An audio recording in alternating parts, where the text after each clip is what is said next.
Welcome back to a new video of mine. I was gone for a couple of weeks because I was on vacation and I didn't, prepare any videos to upload in that time. But now I'm back and today I wanted to get into some very popular books that I didn't like very much. Or didn't get the hype fully. I think none of these books I hated a lot, but most of these books are just really, really popular and so many people seem to love them so much. And I read them and I was like, that's just very mid. I feel like most popular books that I read are never bad to the point where I give them 1 star or absolutely hate them, because usually they have they have something that makes them popular, of course, and makes them good.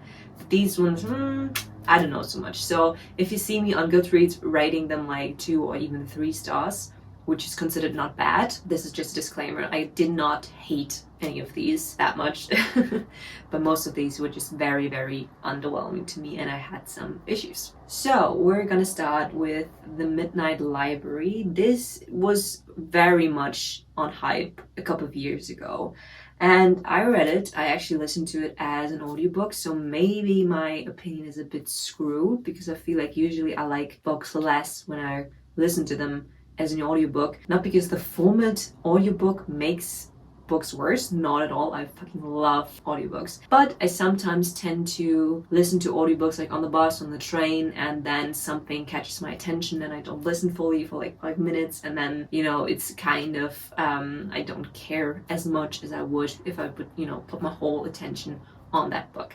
So yeah, that was an audiobook for me. But still there were, some things that I didn't enjoy. And one thing is that the whole theme of regretting your life decisions, mental health, and kind of the meaning of life was a theme in that book, but it was really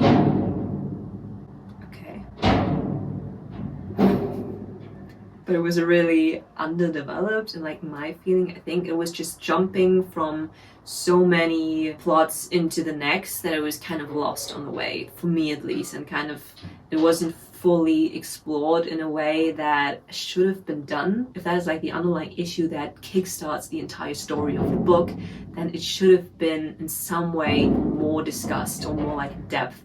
Sorry, I'm trying to talk. Don't mind the construction work. Yeah, that was for me a bit disappointing because I wanted to get in there more and it was just not happening. And then second of all, I think it was really repetitive, which is kind of weird because that's kind of the point of the story, for her to jump into those alternate versions and universes of herself. But I wanted it to be a bit more different each time. I think it was very straightforward. First we have now this version, then we have this version, and I wanted to have more of a difference in those universes. I feel like it was basically just me watching a random ass character and then different versions of herself, not really anything adding in the next version of herself, if that makes sense. I think it was just very repetitive to read, and because we only have glimpses and chapters in those universes, we never get to fully experience them. So for me it just felt like short books which are just underdeveloped because they're so short but just crammed into one, if that makes sense. And I think what kind of comes with this repetitiveness and this lack of depth, I think, is that I didn't really know who Nora was. I knew her decisions in life and kind of what was hurting her, but there was so much missing and I cannot even picture in my head anymore or can say one thing about Nora which kind of stood out. So who is Nora? We don't know. So yeah, that was kind of my issues with The Midnight Library. But if you love this book, a lot of people do. There's nothing wrong with that. It's just really my opinion on it and my reading experience. Then we have something that I really looked forward to and that I thought I would really enjoy, which is The Cruel Prince. This is a trilogy where I have only read the first book because I didn't want to continue the series, and which I was very sad about actually. There is some issues with it. First of all, this whole fairy world, usually I really enjoy fays and fairies and stuff. I think it's easily done usually. I think it's not the hardest trope in the world when it comes to fantasies, but I just didn't enjoy this world. It just felt so immature to me. I don't know why. I think also like the map in the book, it does not look like a fantasy map like I wanted to get into, and just the whole world, I don't know, it just didn't get me at all. Then second of all, Carden. I usually am rooting for these types of characters so fast because I love the tropes, enemies to lovers. I love it when you have someone who's very morally gray and does a lot of bad things and, you know, some bad decisions, but, you know, eventually kind of redeems himself. I am here for that trope. Like, I was ready for it. But for me, Cotton, was just so cruel, and like he does things that for me, you know, there are worse things you can do, but the things he did were for me very hard for like to forgive. So I was not really rooting for him as a love interest, and that kind of killed off the whole enemies to lovers vibe with Jude.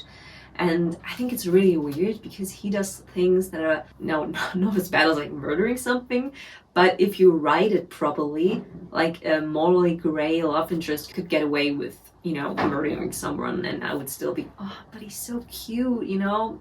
Forget about the murdering. But in that sense, he was just plain out rude and childish and like just not likable at all. And that's kind of what I hated about The Cruel Prince, because I was looking forward to Phase and Enemies to Lovers, and I was disappointed in both of these things. But also the world building and the story, it didn't get me. I think the story was very predictable, which I don't hate. I think there are tropes and like plot points that they are very stereotypical, and I don't hate that when you kind of know what's coming. But if, you know, the anticipation for it is done right, then that's enjoyable. But I think in here it was kind of, you know, I don't care. And I could predict a lot of the things that happen, and I just didn't enjoy it. Then we have A Touch of Darkness, which is a Hades and Persephone retelling. So based on, you know, Greek mythology, and, you know, I love me some good Greek mythology retelling. But this one, I think it was a bit forced, if you could say that. I think the world building, how she included this mythological world into the modern world was kind of sketchy. I still don't get to this point how it exactly works, and the Greek mythology, Hades and nightclubs and stuff like that, I thought it was really not charming. I just don't like how she implemented those mythological things into the new world, and yeah, that was kind of a bummer for me, but this is purely taste. But the writing style, I didn't like the writing style. It was really chunky and sometimes a bit off. I don't know, it kind of annoyed me a bit how she wrote. Yeah, it was kind of annoying sometimes how she was writing, just in general. And this is also like a taste thing, that I just didn't like her writing style, but this is, you know, someone might love it and someone might love the world building in this, so it's really purely taste. And yeah, I just felt a bit repetitive and just not plausible for me. I think realistic is always weird to say with like fantasy and stuff, because it does not have to be realistic for it to be plausible, and that's the only thing I want, and that book just didn't give me that. It was obviously also focused on like the spice in it. I think usually people read it for the spice and like Hades and Persephone's relationship to each other, and I have no problem with that. And there's a lot of people who call this problematic and how Hades treats her and stuff like that, but I think that is just the book she wanted to write, and I do think that people enjoy that, obviously in combination with the spy scenes and stuff when he's like a bit very confident and overprotective to the degree of taking control over her. And I don't think, yeah, people might say it was problematic, and that might be the case, but that was nothing that really rubbed me the wrong way, because that was expected. I think that is what you expect from a Hades Persephone retelling, and that's what people also wanted from this book, so I don't have any problem with that. It's just all the other things about it. Another romance book is The Deal by Kennedy, and this was, I didn't have high hopes for that. I kind of knew that it might not be to my taste. I just wanted to have like a cute, spicy romance book, and I think that's just that,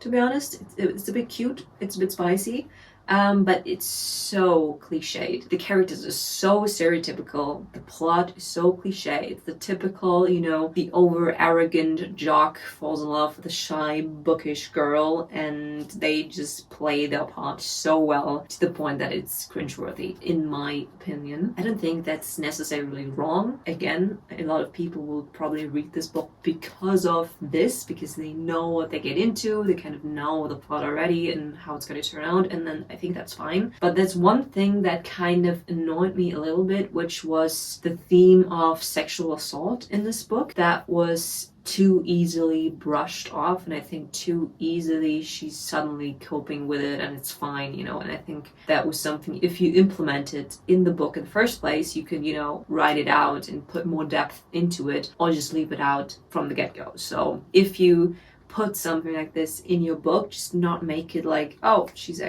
was raped or something like that. I actually forgot what actually happened, but this is not really something that you can just brush off in a couple of scenes. It's something that you have to deal with over the length of the book and see some character development, and not just, oh, I'm suddenly over it. That was something that kind of annoyed me a little bit. And also the dialogue was so cringeworthy at sometimes. It was, I don't know, it felt so immature, and I don't know, it just, maybe it's what she wanted to write and then that's totally fine, but I do think it's sometimes so quirky but really just cringe, so that's the deal. No, I forgot that I put this on my list, and I will get a lot of hate from this, I think. But yes, Pride and Prejudice by Jane Austen. Okay, I appreciate this book a lot. I appreciate Jane Austen. I think she rightly deserves her spot as the phenomenal writer, she's perceived as.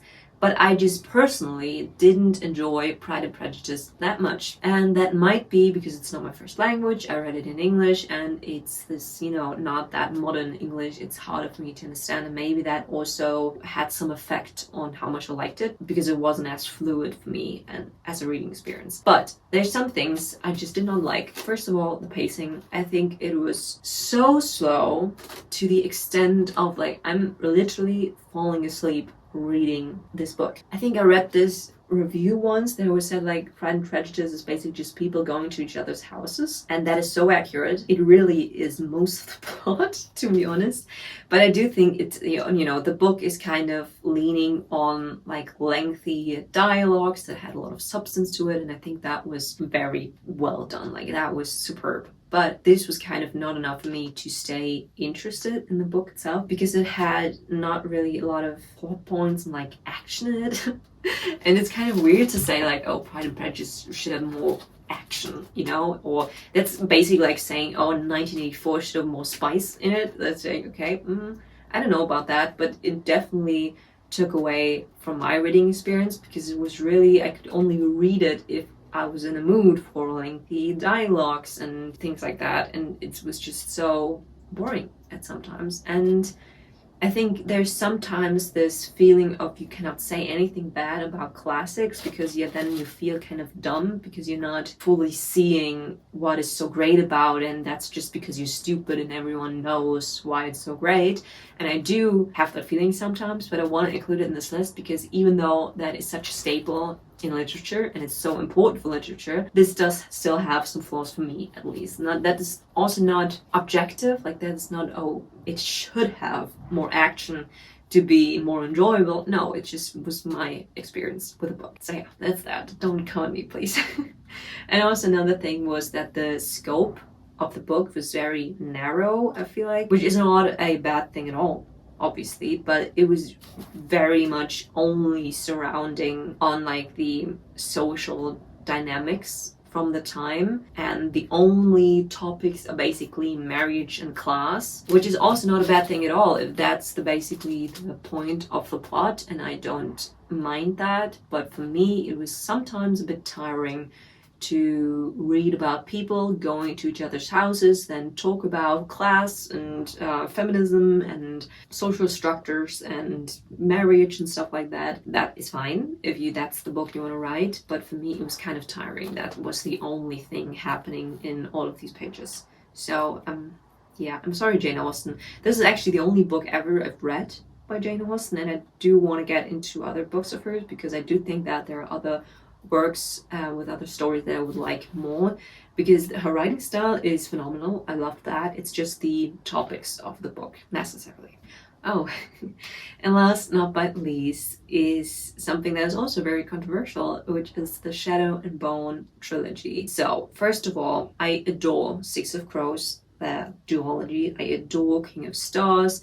I love Demon in the Wood, which was beautiful. I love her writing in general. But I do think that Shadow and Bone it felt kind of like a trial for her writing career, because it was so much worse than her books after that. So I had a lot of, issues with that trilogy. I did finish it, I did enjoy it, and then I went on to read much greater books from hers. But there are some things. So first of all, the love triangle. I don't know if that's just me, but I did not like Mel at all. I like every page I was like screaming at the book, Alina, choose the Darkling, because he's just so more interesting than Mel. I think Mel was just so annoying and childish and immature, and I hated him. And I think it's really not a good love triangle when you can basically on like page 2 choose a side and then just hate that other person. When I want to read a good love triangle, which I did before, like I want to also struggle between the characters because they're equal in attraction, for example, and me as a reader, I cannot choose between them. But for me, it was like so sure from the beginning that I did not like Mel very much. Maybe give me some more that I could like about him,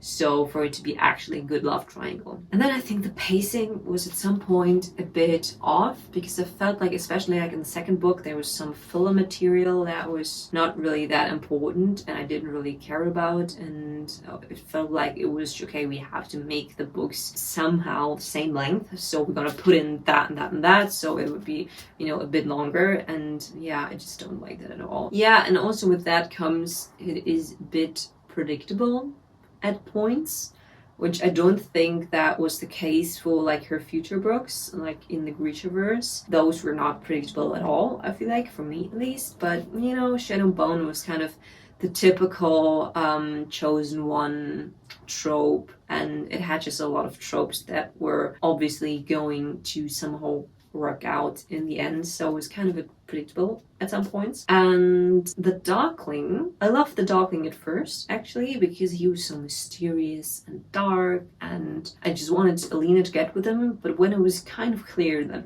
that was not the case, I kind of looked into him more and realized he was not really that good of a villain, to be honest. I think his storyline, which gets a bit more carved out in the continuation in Six of Crows and King of Stars, which I really liked his story there. And I love Demon in the Wood, which is kind of a origin story for the Darkling. But I think that those were the only time I actually saw something in him that made me kind of relate to him. Whereas I think in the Shadow and Bone trilogy, he was really hard and cold and not really a villain that I like, because I usually like the villain to have some sort of, okay, if I was in his position, I might actually, make the same decisions as he does. And I want him to be like morally gray, in the sense of, okay, he's not just a villain for the sake of being the villain because, that's fun and he wasn't wanting to conquer the world. I want to see some actual things that I can relate to. And I don't think that was necessarily the case for the Darkling. That was something that was an issue for me. So I did enjoy the Shadow and Bone trilogy. It obviously laid ground for the fantastic books that came after that, but I think it's definitely her weakest books in the Grishaverse. So if you like Shadow and Bone, definitely go to Six of Crows and continue reading. And if you didn't like Shadow and Bone, also go read Six of Crows, because it just gets so much better from there. Like, everything is just so much more exquisite, and I don't really know what happened between those books, because it just, how can you write Shadow and Bone, which is kind of mid, but obviously it's obviously loved by so many people, so it's done a lot of things right, don't get me wrong. But how can you write Shadow and Bone but then write something so fantastic like Six of Crows? So I don't really know how that happened, but I'm glad she did. So yeah, this was my small list of controversial opinions on very popular books, and I hope you enjoyed. Please comment below if you have some books that are very popular and you didn't like at all. I'm definitely interested to hear about that, and we see each other next video. Bye! I think it's books for her like jump.